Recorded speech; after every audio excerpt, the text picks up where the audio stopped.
Hello, I'm Luke Nichols with the law firm of Nichols & Green, and I'm going to talk to you a little bit about breathalyzers and everyday products that can cause you to fail a breathalyzer test.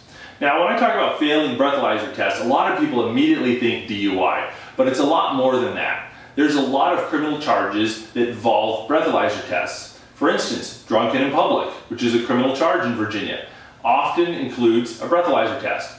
Underage possession of alcohol, another criminal charge that can result in your loss of your license. That also involves a breathalyzer test often. Probation violations, ignition interlock violations also often hinge on breathalyzer tests. And of course, DUIs. First off, let me explain to you a little bit about breathalyzers. Now I have in my hand a CMI ST2. This is a preliminary breath test device, or a PBT. And over here I got the Interlock 5000, which is an evidentiary testing device, or an ETD.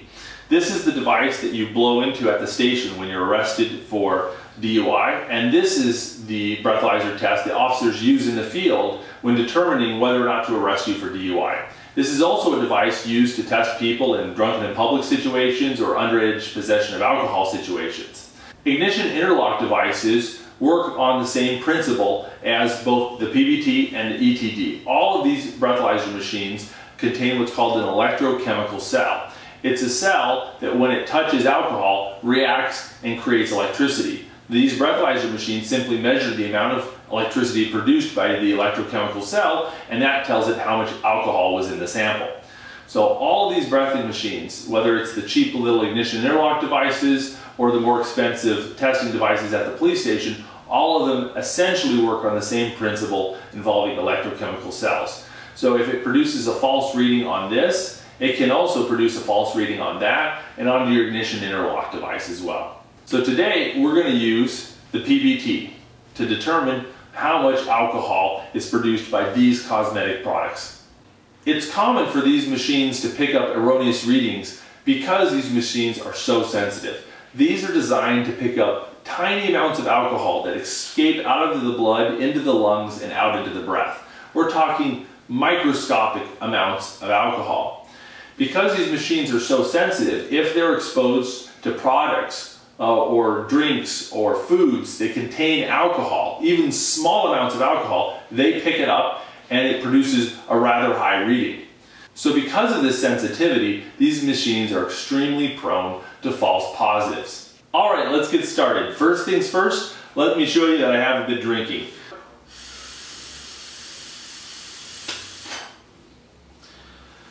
.00. So, yes, I am sober. So, now that we've established that, let's try some products.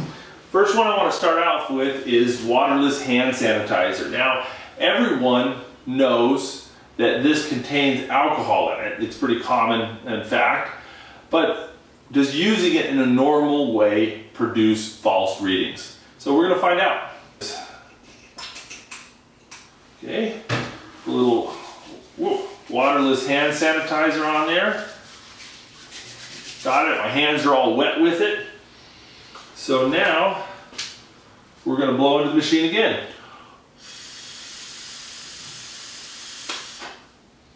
Looks like the number's stabilizing around 0.026, something around there. That's enough to get you locked out of your car with an ignition interlock. That's about like consuming a margarita or a beer, depending on your size and the strength of the drink. But that right there is a probation violation. That would get you 90 days of jail on a first offense DUI probation. Now, one thing to keep in mind is that waterless hand sanitizer doesn't contain ethyl alcohol. Ethyl alcohol is the type of alcohol you drink. This contains isopropyl alcohol, or rubbing alcohol, the type you use on cuts that burns like the devil. Okay? That stuff you shouldn't be drinking. That will make you go blind. So this contains a different type of alcohol than the type of alcohol that can get you drunk, but yet the machine still reads it. Alright, it's been about 15 minutes since I used the waterless hand sanitizer. Let's try it again.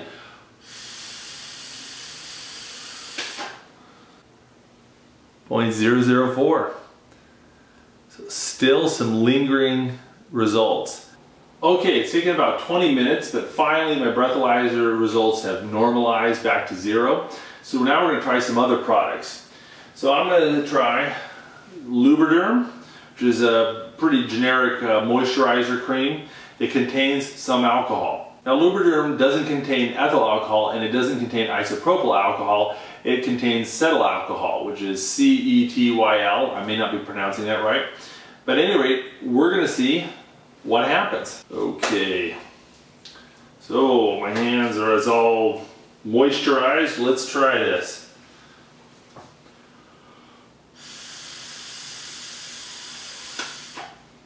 So I'm getting 0.001, which is essentially 0. This machine is accurate to 0.000 to 0.002. So this is essentially nothing. So now we're going to try this Banana Boat Aloe After Sun Gel, and it contains water then alcohol denate. So alcohol is a much more prominent ingredient in this, and it's alcohol denate instead of isopropyl alcohol or acetyl alcohol. So let's try this out. Get a little sunburned, so we'll put it on the old nose and face. So about 0.006 is where it's peaking at, so not a huge result, but definitely reading. So this might get your probation officer's interest peak, though it wouldn't get you locked out of your car if you had an ignition interlock. It's definitely interesting. Okay, it took about 10 minutes for that to clear out of the system, and now I'm testing 00, so let's try something else. Alright, so now I'm going to try this rub-on sunscreen from Banana Boat, the non-aerosol version. And it's got a type of alcohol called benzyl alcohol. And it doesn't seem to be the most prominent ingredient in here, so we'll see what happens. It's 100 SPF, so I'm not getting sunburned today. Whoa, okay. 0.001. Alright, so I've got the Off Family Care Smooth and Dry Bug Repellent.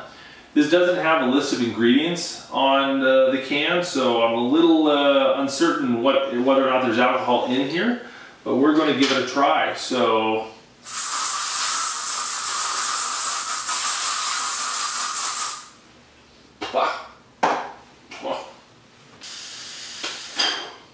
so it looks like it's peaking at 0.016. So that's just slightly under what it would take to get locked out of your car with ignition interlock. Alright, it's been about 10-11 minutes. Let's try it again. Alright, zeroed out. Alrighty, we've got some Gillette Sport High Performance Odor Eliminator Clear Gel, and the active ingredient is water and alcohol denate. Maybe if you got a little on your hands.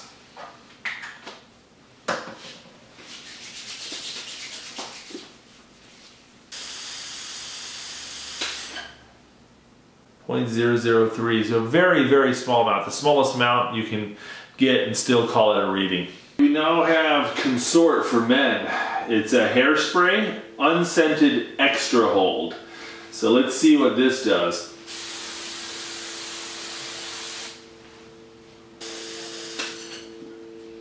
So this is enough to get you in serious trouble and lock you out of your car if you're doing an ignition interlock. That's a definite probation violation. That's over the legal limit for minors. That's over the legal limit for people on restricted licenses. So yeah, significant result. Number one ingredient in this hairspray is alcohol denate. It's been about 12-15 minutes since I used the hairspray. 0.001. So this right here is Axe Daily Fragrance Dark Temptation Body Spray. Ugh.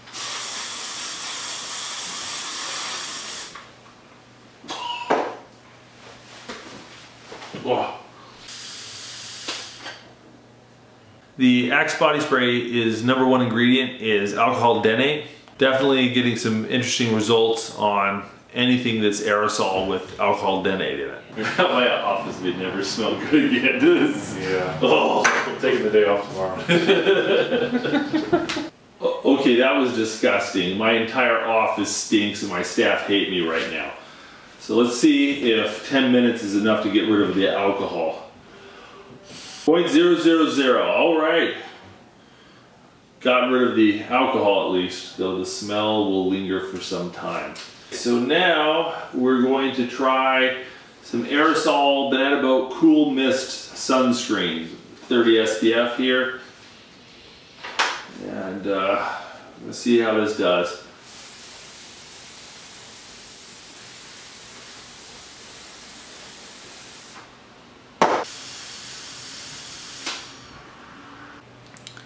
So 0.282.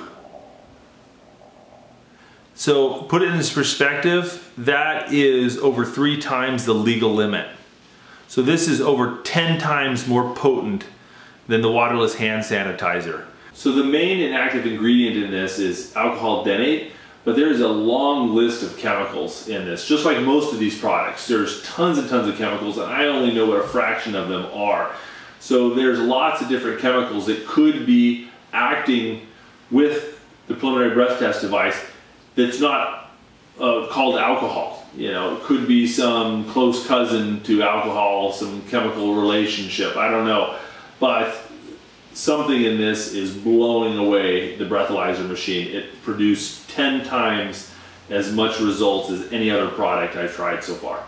That's pretty impressive. All right, it's been about 16 minutes since I blew the first test. Let's see what my results are. So I'm getting around a 0.003. So just trace amounts left over, but it's 16 minutes later. All right, I've got another one of these Banana Boat sunscreens. This one has kind of a longer list of ingredients. It doesn't have the cool dry aspect. But other than that, it's pretty similar. So we're going to see what happens.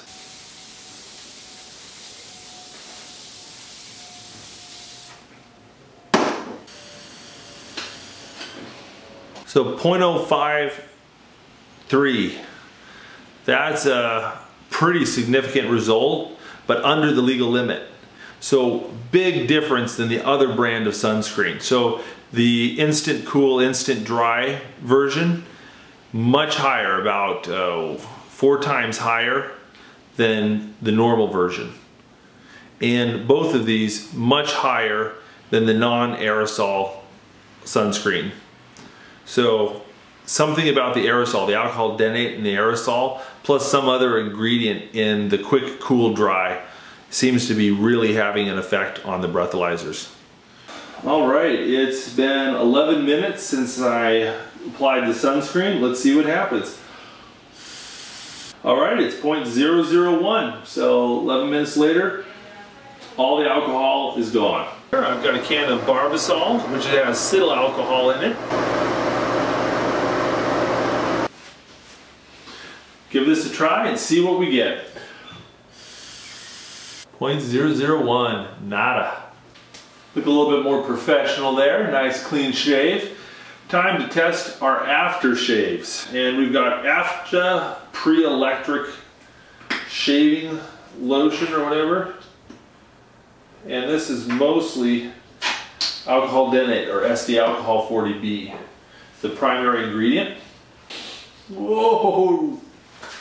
That reeks and it burns. 0.034, that's some really high results. This is one of the highest results we've gotten from alcohol denate, especially in the non-aerosol form. But you put this on your skin and you can feel it. It just smells like you've got a bottle of rubbing alcohol under your nose. Well, it's been about 5 minutes since the AFTA and it finally cleared out. So now I'm going to try good old-fashioned Old Spice, which once again, the primary ingredient is alcohol denate. I am being very heavy-handed. Well, there we go, 0.013. So the Old Spice got me a pretty decent result. Here's an aftershave product called Bump Patrol. Its #1 ingredient is isopropyl alcohol. Then #2 is SDA alcohol 40B. So we're going to try this out, see what happens. Woo! Woo! Oh wow, it burns. Oh, this is gonna blow this up. Man, this is a pretty strong stuff. I'm surprised it actually didn't go higher. But a pretty solid result. This would definitely get you locked out of your car and a probation violation. So now we're gonna try mouthwash. So Listerine mouthwash, 21.6% alcohol. Check this out. Not gonna drink it, just gonna use it normally.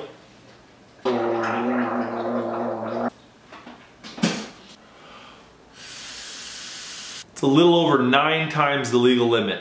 9 times the legal limit. This would kill you. If you were a real 0.75, you'd be dead. Most people lose consciousness around 0.3.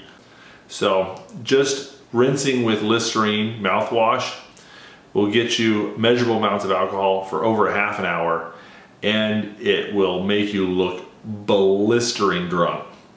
So you can see here all the items on the right were items that caused false positives on a breathalyzer test, and all the items on the left were the ones that did not. So you can see here that there's a lot of products out there that can create false readings on a breathalyzer test. There's a couple things you should remember. First off, consuming these products or using these products to get out of a DUI is a dumb idea. Don't do it. These increase your readings. They make you look even more drunk. And simply saying, I use these products, probably isn't going to get you out of a DUI. It's a little bit more complicated than that. Additionally, if you ever do use one of these products and you do fail the test, retest. The common thing that you see throughout all of these different products, whether it's bug spray or sunscreen or Listerine or whatever, is that the results are temporary. They disappear really quickly. So if you have ignition interlock in your car and you've used one of these products and you blow into it and it comes up that you failed, retest. And keep retesting until the results go away. That's the #1 way to protect yourself. Because if body spray or sunscreen has caused you to fail the test, by retesting, you'll demonstrate that you've sobered up too quickly for it to be from real alcohol. So if you want to protect yourself, don't use these products before taking a breathalyzer test. And if you do get a positive result, keep retesting until the results go away. And that's how you protect yourself. I hope this video was useful. I hope you learned something new. If you have any questions about a pending criminal case in Northern Virginia, call us at the law firm of Nichols & Green. We give free consultations and we'd be happy to talk about your case. At any rate, thanks for watching.